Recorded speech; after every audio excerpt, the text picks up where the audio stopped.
I'm very, very aware of that. So I'm not campaigning. I'm not asking for your vote.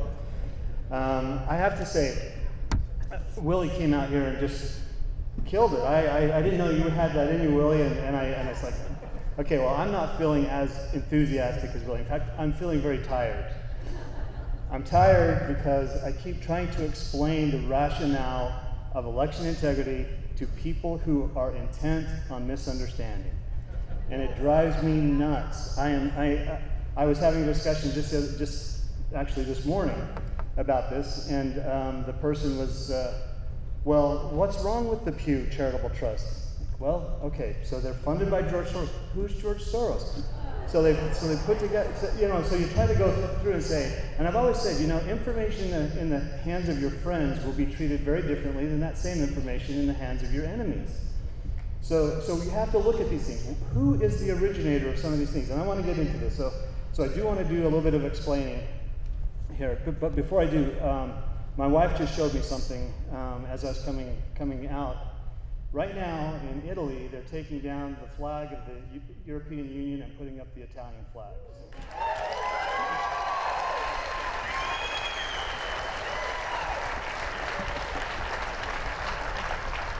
That's not a small thing. It's a huge thing. It's a huge thing that someone would go out and make that kind of gesture. It's almost like taking off your mask or something. It's like that's a big deal. And speaking of my wife Jody, who is my inspiration, I tell people all the time.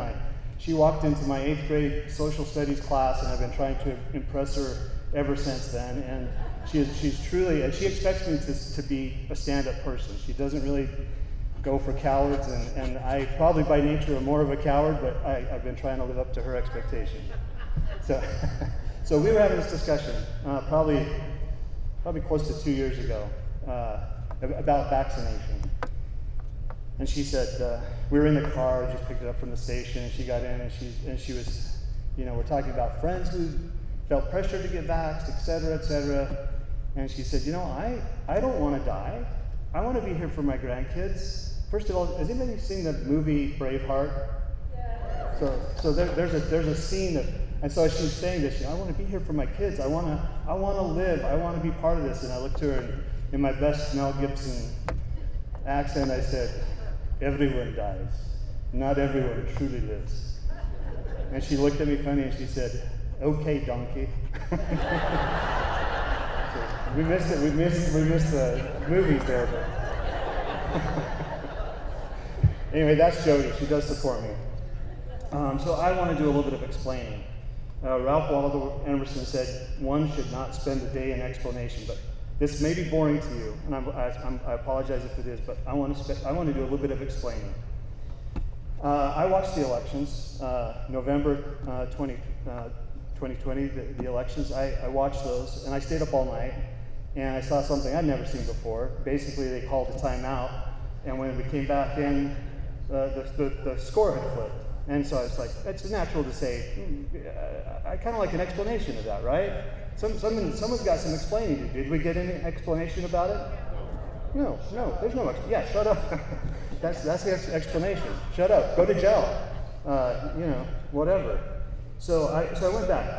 I've got a friend in Kansas, a brilliant man who does a lot of research, and I was up there at the 2021 session after the election. I was driving up to the Capitol in the legislature. It was during the session, and I do pray. A lot of times I pray when I'm driving, and I was seriously saying, what can we do? And it wasn't elections that was on my mind. It was actually something public lands related, and I went into my office and I just said, and I had the thought, call Jim Carlson. So I did. I called him. I said, hey, and we hadn't talked in 2 years. And he said, he picks up, and he'd helped us on the Bears-Ears fight, it's this public lands fight. And so I called him, and he picked up, and he's a very religious person, not of my faith, but very religious. And he said, Phil, it's so good to see your name pop up on my phone. What's going on? Why are you calling me? And I said, you tell me, Jim. I prayed, and I got the message to call Jim Carlson, so tell me, why am I calling you? And he said, and this is in February of 2021, and he said, oh my gosh, I just got back from Washington, D.C. I've been there for 3 weeks working on election integrity with the Phil Klein Association, the Amistad Foundation. You would not believe what I'm finding. So here's the point, and I'm trying. I said this will be boring, so please know that it is. So that was my introduction to Phil Klein, the Amistad Foundation. I started getting some information. So I want to go back. This article says, a complaint challenges use of Zuckerbucks $250 million by cities to impact election outcomes. When was it written? On September 10th of 2020, before the election. So somebody was saying, hey, we've got a problem. There's money being poured into these elections to affect them negatively. And I want to read a little bit of this. So forgive me again. Today, the Wisconsin Voters Alliance filed a complaint with the Wisconsin Election Commission in response to millions of dollars being funneled by the Center for Tech and Civic Life to 5 Wisconsin cities, which past data showed overwhelmingly they vote overwhelmingly for Democrats. These grants are intentionally limited to these heavily Democratic areas for the purpose of boosting voter turnout, there in a clear effort to sway the election statewide. We've seen government playing, this is Phil Klein, quote, we've seen government playing favorites in elections before, explained Phil Klein, director of the Amistad Project for the Thomas More Society, representing the Wisconsin Voters Alliance. Through much of the last century, southern states made it difficult for blacks to vote and easy for white citizens to vote, promoting racism in the manner that they orchestrated their elections. Government targeting a demographic to increase turnout. Oh, okay, new sentence. Government targeting a demographic to increase turnout is the opposite side of the same coin as targeting a demographic to suppress the vote. So that's what we had going on. We had election engineering that was taking place there. Now I want to go show you a few of the players, and I'll get to my point with this. So this is a man by the name of David Becker, helped to create the Electronic Records Information Center with the Pew Charitable Trust, with George Soros money to create this entity that now is run by the clerks of the various states. I think 38 states are members until Alabama dropped out and when they found out a little bit more about David Becker. So he's the executive director, founder for the Center of Election Innovation and Research, SEER.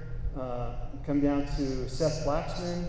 He's also one of the big players in this, co-founder of Democracy Works, big get out the vote for the left effort. Another lady here, Carolyn DeWitt, she is the leader of Rock the Vote, chief staff for political communications firm Pivot, which is a very left-leaning organization. These are the people who are running the charitable efforts to help our clerks do their job, buying machines for the clerks, training the clerks. So in Center for Tech and Civic Life, we have a lady by the name of Tiana Epps Johnson. It just so happens that the headquarters for Center for Tech and Civic Life, any of you who remember Judge Gableman who came here, who's become a dear friend also of mine because he speaks the truth, their headquarters are in Chicago in the same building where the Obama campaign was run out of. No coincidence, I'm sure. So Tiana Epps Johnson, so CTCL trains local elections officials to run more modern, inclusive elections. We all want more modern, inclusive elections, right? Actually, we'd rather go back to the paper ballots in a precinct, but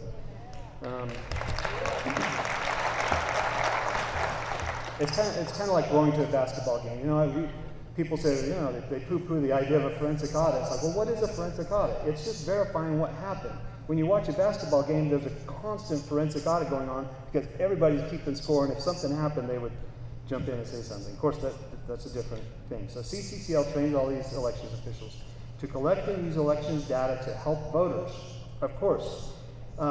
So far, it has trained 3,000 plus election officials in districts representing tens of millions of rural, urban, and suburban voters. In 2016, its data powered both Google and Facebook's media ballot information tools, reaching as many as 65 million voters. Do you wonder why Mark Zuckerberg gave the $250 million, which by the end of it was up to $500 million to these efforts? It's not because he cares about the elections, it's because he really would like to get your data.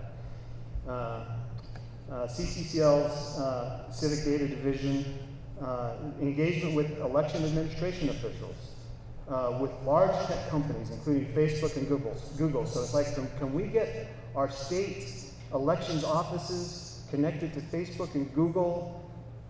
Wouldn't that be a desirable thing? Let's see. To provide election data to voters that those companies serve.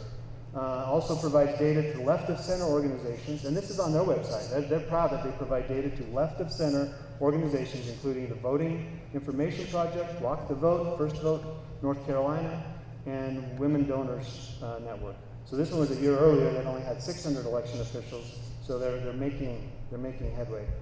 And now I want to get to, again, I don't expect you to be able to read this, but this is from from Stillwater Technical Solutions, Jim Carlson,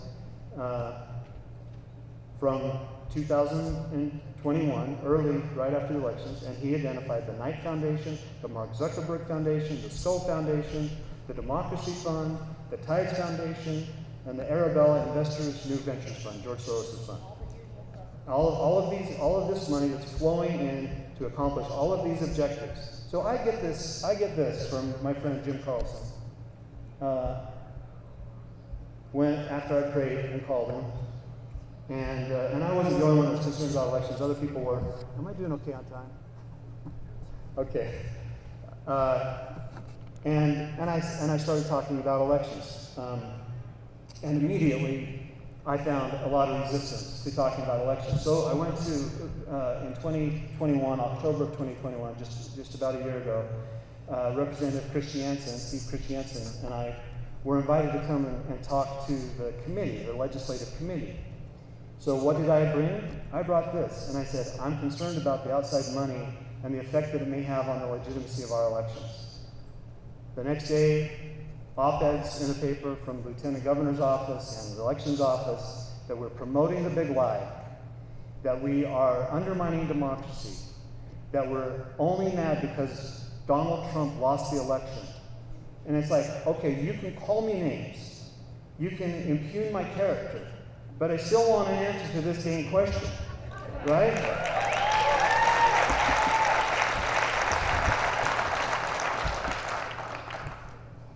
I have a curse, and it is kind of like Eric Musso said. If somebody says, you can't talk about this, then it's like, I guess we're going to talk about it then. When Governor Herbert, bless him, genuinely a really decent human being that had some funny ideas, but when he came out, you may remember during the pandemic, said, sorry folks, you can't have Thanksgiving dinner with your family. I sent out a letter to my district, an email saying, it's okay folks, you can have dinner with your district.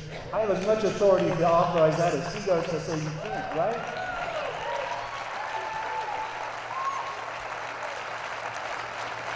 And Jody and I were planning to stay home. We didn't really have plans. Our kids were at different places. And they said, well, we have to go. We have to go to Ogden to have dinner with our son and his family. So we did. And honestly, it feels that way to me. Okay, so now I'm gonna wrap this up with where I'm going with all of this. If I can get this a little bit. I think this is a cute picture. And I'm going to make a note about it. Looks like, anyway. So this is kind of what I see happening right now in the state when we have a conflict on elections. You got one side feels one way about it, one side feels the other way about it, and they are in a headlock, and one's winning or one's losing, and it shifts back and forth, calling names back and forth. As a legislator and as a CPA, that's my profession, and I tell people, I'm in the assurance service. If somebody wants a bank statement from you, if the bank wants a bank statement from you, they say, well, first take it to your CPA because we would rather have their assurance on it. And why do they do that? I'm not going to improve upon it. I'm just going to look it over and say, I looked at this and it seems right. A lot of times when the client brings that in, I look at it and say, you really want to turn this into the bank? This is what, I don't believe it. I don't think the bank's going to believe it, and so we work on it and we get it right. So we send in a financial statement that at least is presented fairly. And my opinion on that matters. Why does my opinion matter?